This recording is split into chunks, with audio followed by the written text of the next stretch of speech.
being able to speak the normal language of a human being rather than the techno jargon that they get so often. I think it's very easy for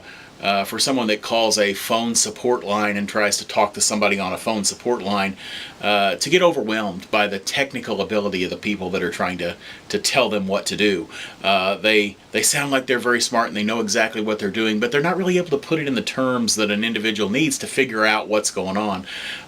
Just recently, in the last couple of days, I've had a situation where I helped a young lady out with her computer that she was having problems with, and she said, "Oh my God, it is so great for someone to be able to explain to me what's going on in terms that I know what you're talking about." She said, I've called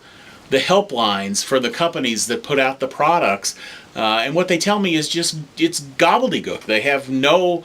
knowledge of how much I know or how little I know, and they really can't explain to me what the problem is. And because they can't even explain the problem, they can't get to a solution. So, having somebody that can actually come in and do that kind of work to be able to figure out the problem and then explain to them what happened, and even more importantly, so many of the problems that people have are, as sad as it is to say, are things that they've kind of brought upon themselves, either through poor practices in dealing with email or web browsing, or maybe not keeping their machines up to date like they should. And I can kind of, easily explain to somebody how maybe the next time they wouldn't have to have these same problems again if they were to take some remedial action on their own.